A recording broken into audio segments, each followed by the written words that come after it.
Oke teman-teman, di video sebelumnya kita udah bahas tentang yang namanya fundamental dan 3 materi e-course yang bakalan dibahas. Dan kita akan masuk ke materi yang pertama teman-teman ya. Di materi yang pertama ini kita ngomongin tentang yang namanya kategori dan niche produk. Nah, perlu diketahui kalau misalkan kategori dan niche itu berbeda. Kalau misalkan kategori itu secara keseluruhan dan niche itu secara spesifik teman-teman ya. Dan biasanya kalau misalkan kita pengen jadi seorang affiliate, kita ini udah pasti akan langsung mencari produk. Gini contoh gambarannya. Oke, sebagai contoh di sini kita ini udah jadi seorang affiliate. Nah, untuk mengetahui apakah kita seorang affiliate atau bukan, sebetulnya simple ya. Itu bisa kita cek di akun kita. Apakah akun kita udah ada kerkunnya atau belum? Kerkun ini lebih tepatnya keranjang kuning, teman-teman ya. Di akun kita apakah udah ada keranjang kuningnya atau tidak? Kalau misalkan udah ada, berarti kita udah dianggap sebagai affiliate dan kita akan siap mempromosikan sebuah produk. Nah, rata-rata kalau misalkan kita menjadi seorang affiliate, biasanya kita akan langsung mencari yang namanya sebuah produk, ya kan? Misalkan ada produk yang lagi rame di TikTok, udah langsung promosikan, ataupun kita beli dulu sampelnya, kita bikin konten langsung diiklankan. Ada produk lagi yang lagi rame, terus aja kayak gitu teman-teman ya, beli sampelnya, bikin konten, promosikan. Sebetulnya itu nggak salah ya. Tapi kalau misalkan emang tujuannya pengen kita nge-branding akun kita, jadi branding akun tuh seperti ini contohnya, kita pilih satu produk, anggaplah produknya itu makanan. Nah, kedepannya kalau misalkan kita fokus di makanan terus-terusan untuk bikin kontennya, itu bisa kebangun tuh akun kita sebagai yang namanya akun affiliate yang fokus di makanan. Apa manfaat dan faedahnya kalau misalkan kita fokus di sana, ataupun fokus di satu kategori ataupun satu niche ya, di mana kita bakal ketemu sama brand gede dan kita mempromosikan produk. Tentunya kita kalau misalkan jadi seorang affiliate nggak mau kan setiap hari bikin konten, terus, upload kontennya, kalau misalkan nggak ada penjualan kita iklankan. Dan pengen dapat penghasilan ataupun komisi itu dari diiklankan si kontennya. Nah, kalau misalkan teman-teman ya ada yang ngajak kerja sama ataupun kayak contohnya endorse ya, kita cukup bikin konten dan kita dibayar. Nah, mungkin itulah finalnya kalau misalkan kita pengen bener-bener jadi seorang affiliate. Terus harus kayak gimana? Nah, seharusnya kita ini punya yang namanya sebuah struktur ya. Strukturnya itu seperti ini kurang lebihnya teman-teman ya. Yang pertama, kita tentukan dulu yang namanya kategorinya ya. Pengen main di kategori apa? Oke, kategori apa nih teman-teman ya pengen mainnya ya. Terus kalau misalkan udah nemu kategorinya, baru deh kita nentuin yang namanya niche-nya. Nah, kita akan langsung aja praktek menggunakan Pay Data. Oke, untuk risetnya di sini kita akan minta bantuan dari tools Kalau Data dan ini adalah riset by data. Apa bedanya riset by data dengan riset tanpa data? Nah, kalau misalkan riset tanpa data itu kalian bisa masuk ke aplikasi TikTok dan kalian bisa masuk ke bagian tab shop yang ada di akun kita dan kalian tinggal cari aja per kategorinya. Nah, mungkin minusnya di sini adalah teman-teman tidak mengetahui trennya seperti apa, tingkat pertumbuhan kategorinya kayak gimana dan produk apa aja yang lagi rame. Itu kalau misalkan lewat aplikasinya langsung. Sedangkan yang pakai Bay Data ini, itu kita bisa lihat secara lengkap. Dan saya akan coba untuk praktekkan buat teman-teman yang belum mengerti ataupun yang belum tahu. Di sini, masalah kita pengen nyari yang namanya sebuah kategori. Berarti di sini kita tinggal masuk aja ke bagian kategori Kalau Data. Di bagian kategori Kalau Data, di sini kalian tinggal sesuaikan aja. Anggap di sini saya pengen ambilnya itu yang 30 hari terakhir ya. Dan di sini tingkat pertumbuhannya kita ambil 0% teman-teman ya. Yang dimana kalau misalkan tingkat pertumbuhan 0% itu tidak ada minusnya ya. Terus di sini kita tinggal kirimkan dan kita akan bisa melihat ya top dari 1 sampai 10 kategori yang lagi rame selama 30 hari terakhiran. Nah, contohnya itu seperti ini.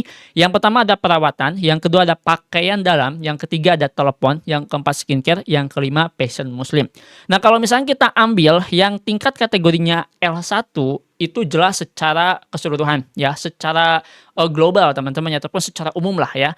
Kalau misalkan kita buat lebih spesifik lagi, ini masuknya ke niche teman-teman ya, kita bisa aturnya di bagian sini. Nih, kita bisa pergi ke bagian tingkat kategori, kita bisa pilih L2. Kalau yang ini kan L1 ya, kita pilih yang L2, kita pilih oke, terus kita tinggal kirimkan dan kalian bisa lihat di bagian sini, nanti datanya akan langsung berubah tuh. Yang pertama jadi skincare, yang kedua ponsel dan tablet, yang ketiga busana muslim wanita.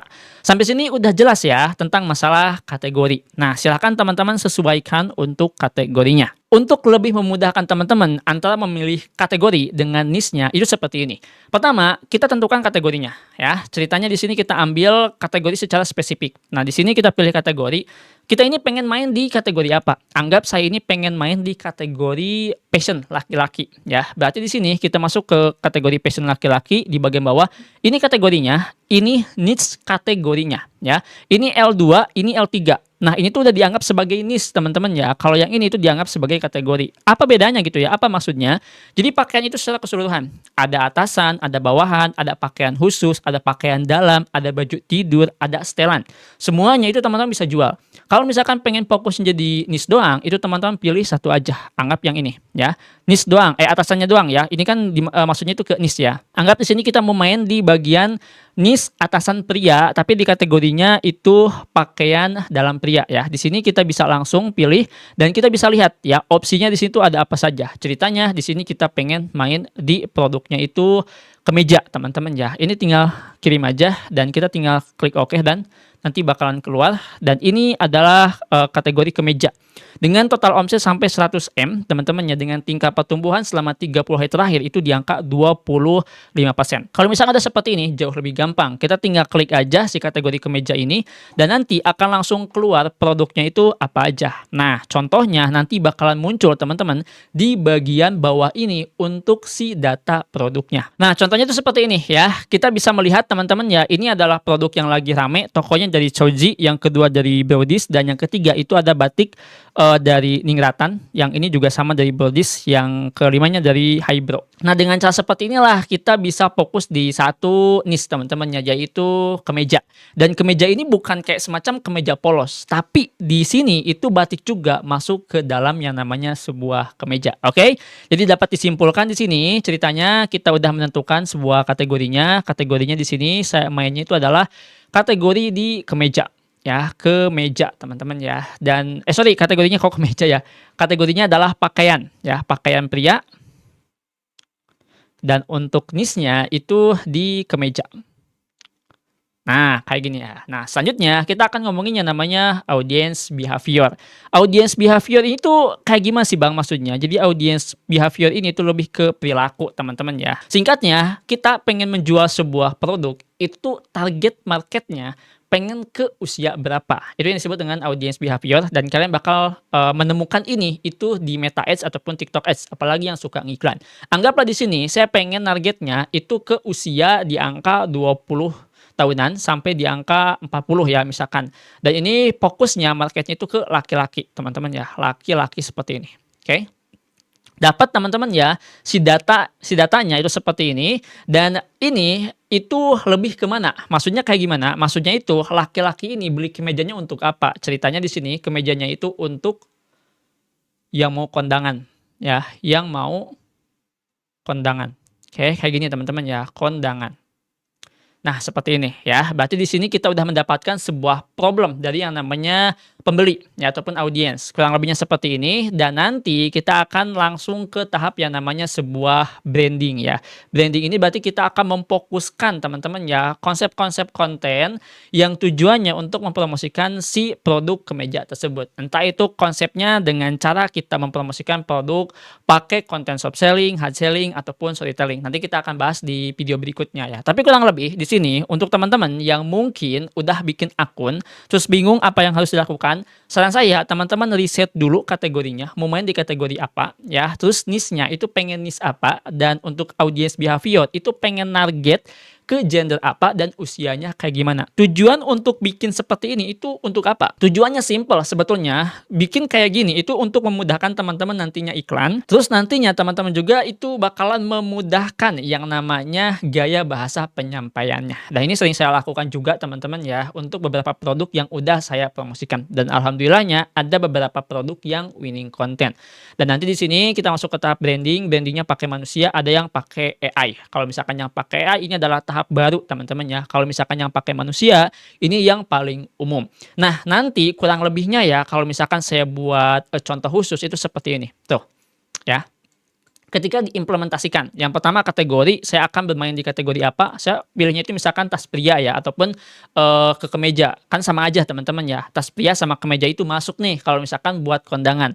Terus audiens, siapa sih nih spesifikasinya, ini laki-laki dan wanita usia 20 sampai 30 tahun yang suka hangout ataupun yang suka kondangan. Tas handbag ya, ini lebih tepatnya yang saya targetkan.